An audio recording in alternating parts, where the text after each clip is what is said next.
Hello, everybody. Happy Tuesday. Good morning, good afternoon, and good evening to those of you who are in other parts of this wonderful, vast world and other parts of the country. My name is Leo Brown, and welcome to another edition of How to Tell. I guess. I don't know if I should call it that, but anyway.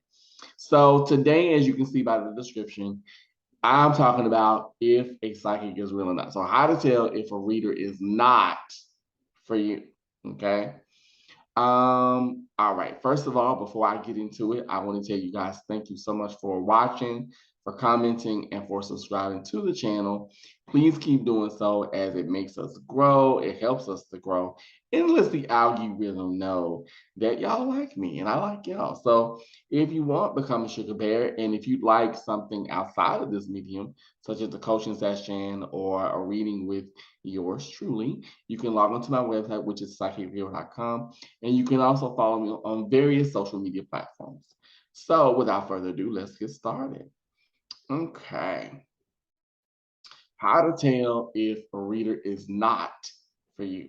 So, and I'm gonna do the opposite of this too, like how to tell if a reader is connecting with you or not, if you and this reader have a connection. Because when you go and you get a reading, right? No matter who you are, a reading in that moment, whether it be a tarot reading, whether it be a mediumship reading, whether it be uh, a reading with oracle cards, whether it be rune stones, whether it be numerology, in that moment, a reading is a relationship. It's a relationship between you and the person that you choose to talk to. So sometimes you'll get readers who are spot on, who make you feel very comfortable. I know readers that they'll have you come to their home, they'll have you come to their store. Some readers will actually pour you a cup of tea, and talk to you as two great friends. Some readers will even cook as they read, depending on where they are. Some readers will order food. I've had readers do that. Some readers will, if they're over the phone, they'll talk to you like a girlfriend over the phone. Excuse me, or a good friend over the phone. But then on the flip, you have some readers that are not on the up and up, and not you have readers who lack integrity. And so I'm going to give you guys a few clues as to how you can tell if they're for you or not. And also, too, it's an energetic thing, too, because just like I may vibe with somebody, that somebody may not vibe with me. Or that person I may vibe with may be like, okay, I vibe with you, but not really, or something like that. So it happens. It's all about vibes and what have you. So here's how you can tell. Let's get to the point. Here's how you can tell if a reader is not for you. Um, their goal is about money. Number 4, these are 5 signs. So here's how you can tell. Number 4, their goal is about money. Rather than helping, rather than healing, rather than helping or healing, it's about money. So the first thing they mention is, well, that'll be this, that'll be that. Now, mind you, there's nothing wrong with you going to a reader and they give you their price points for certain. That's normal, because at the end of the day, it is a business.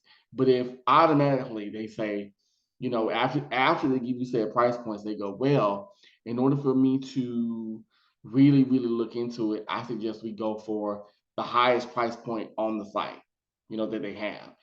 That's kind of a sign that they're not looking to help you, they're looking for the money. And mind you, we all want to make money. I'm not saying there's nothing wrong with making money. That's not what I'm saying. I'm saying that if you have a reader that automatically goes for the highest thing, when you yourself, you're like, wait a minute, I think I only need a 30-minute reading. Because a good reading, believe it or not, takes about a good 30 minutes to an hour.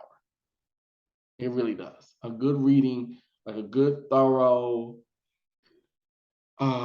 really true reading, takes about a good 30 minutes to an hour. Really. But you can also do a good thorough reading in 15 to 20 minutes too. It just depends on what you're looking for. But I would say if you really want something that's very in depth, you might as well go a good 30 minutes to an hour. But I'm saying if the first thing they mention is, well, let's go without, then that tells you, okay, you're looking more so to line your pockets rather than help me through my situation. Let's see. Then we have, and that was number 5. Number 4, you feel judged or you feel worse than when you came. So oftentimes, our goals as readers, as intuitives, as guides, as whatever we call ourselves, whatever titles we give ourselves, our goals are not to be judgmental. Our goals are to be relatable as possible. And mind you, we may not be going through this exact same thing, but our goal is to look at it and go, you know what? That could be me. So let me put myself in your shoe. And sometimes with some readers, you have some readers that will judge you for everything you do. They'll be like, well, I don't know why you're doing that. Why are you with this man that's married? You know, sweetheart, that's not your job. Or they make you feel worse, meaning you're already coming to them feeling bad about certain choices you're making. If you're making the right choices, you're already questioning yourself. So if you go to a reader and they make you feel even worse than when you came, that lets you know they're not. I was even not. Well, no, they're not. They're not on the up and up. They're not for you. Number 3, they tell you that you've been hexed. You've been hexed. You've been jinxed. You got bad juju. Okay, well, let's make it very clear. We all, like I've said before in the previous video, we all have bad juju. We all have negative energy. If you, and mind you, what they'll do normally, they'll say, well, it looks like you have something on you, so it's going to cost X amount of dollars for me to get rid of this hex or of this working. Now, I'm not saying that hexes don't exist. I'm not saying that curses don't happen. I'm not saying that you can't get vexed with stuff, because you can. Everything is an energy exchange. However, for someone to automatically just say, well, that's what's wrong with you, that's why your life isn't going right. No, that's a money grab. And trust me, baby, they're not for you. They're not here to help you. They're here to slowly get all the money they can out of you. Number 2, the connection feels off, meaning you go to them and try as you might, your own intuition, your own discernment, because I often tell, and I say this even to every client I have, your own intuition is never wrong. So your own discernment is just like, okay, yeah, you're clicking on some things or you're hitting some points, but I don't feel like I can trust you. I don't feel like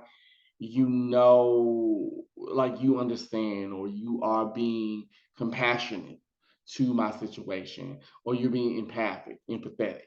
Um, and therefore, for you, the connection feels off.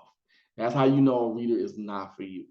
And then the final one is body language, meaning you sit down to that reader or you even talk to that reader. The tonality is different. They feel like to them, even though you're coming in for help, they make it seem like you're a hindrance to them instead of an asset. Um, let's see. If you meet them in person, they're easily distracted.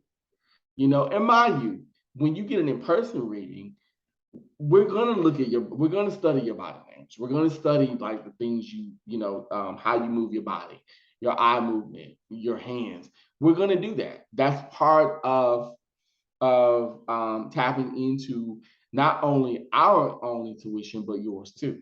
So that's how it all comes together. But if we make you feel like we really don't want you here, or even if, say, you get a reading on the phone and we're like, hello, what? Like we're snappy, we're snippy, we're not, well, good evening, how are you? Oh my goodness, so good to hear from you. We're not welcoming to you, then something's wrong. Okay, then that reader is not for you. And there's a lot of other things, but maybe that'll make this video way too long. But I just wanted to give the 5 reasons why that reader that you selected may or may not be for you. So I hope this helps. I hope that it makes sense. Let me know. Let me know your experiences. Like, have you ever been to a reader either over the phone or in person where you felt like, they were off or it just didn't feel right to you? Let me know in the comments. Tell me your stories, because we can maybe help each other avoid being scammed. Because, like I always tell people, though I am a reader, I have readers I go to myself. So why not help each other out? So until next time, my sugar bears, this is Leo Brown, and I will talk to you soon. Thank you so much for watching. Have a great, great rest of the week, and I'll see you later. Okay? Bye bye.